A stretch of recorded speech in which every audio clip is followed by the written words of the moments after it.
Welcome back. June is Men's Mental Health Month, and this month for Self-Care Saturday, we are highlighting a number of mental health issues that Black men face. Tonight, therapist Jalen Washington dives in on men facing body dysmorphia and how getting physically and mentally fit boosts men's mental health. Jalen Washington, thank you so much for joining us for Self-Care Saturday. We're happy to have you back. Thanks, for a pleasure to be back. I enjoy it.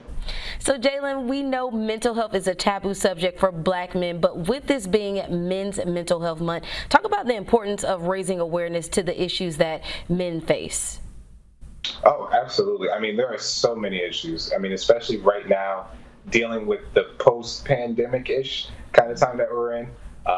For instance, Will Smith started this, body challenge, and it's really helping men become more vulnerable, talking about their issues and feats that they have, even with their image. Because a lot of times we'll face these, idealistic views or ideal body types and almost become ashamed to be as open and vulnerable with how it makes us feel.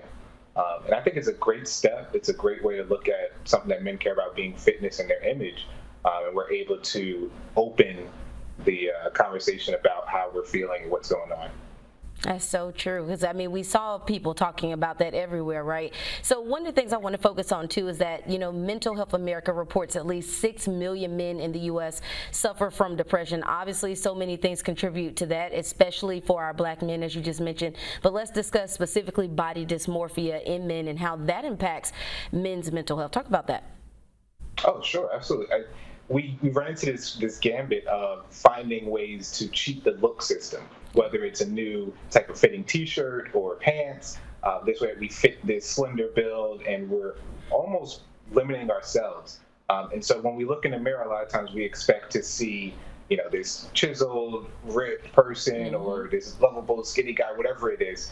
And we forget about the fact that life actually hits us. Sometimes it'll be a little bit of weight gain, maybe some acne or pimples, and we tend to compare more and more and more. So while we log on to like social media, for instance, and we're seeing these athletes who are shirtless and tattoos, and you start to see the likes they get, and that reaffirming message from the public almost as in this is what's desired. And that body dysmorphia is hard because a lot of times guys don't see the person that they really are.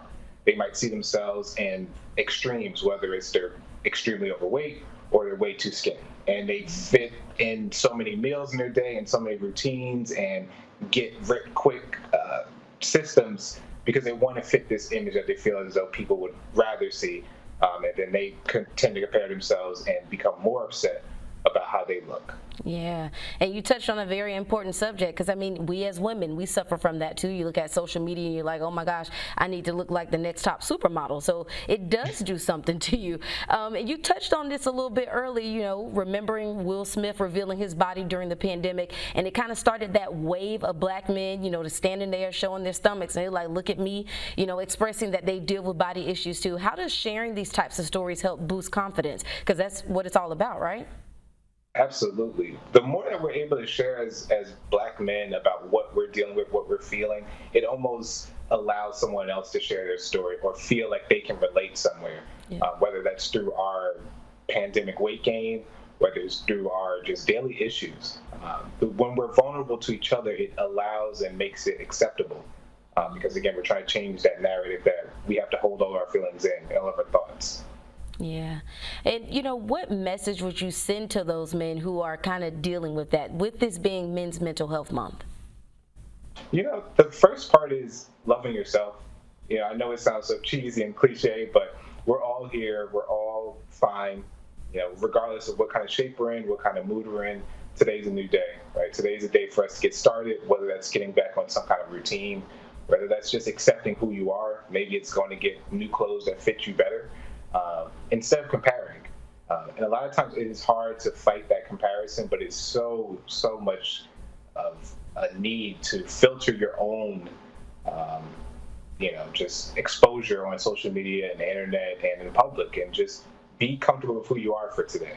And if there's something small you want to change, definitely go for it, and just be happy and accepting of what you are right now and where you are. That's very good advice there. So, Jalen, what is your self-care and mental health tip for the week, and specifically this time for men, since that's who we're highlighting?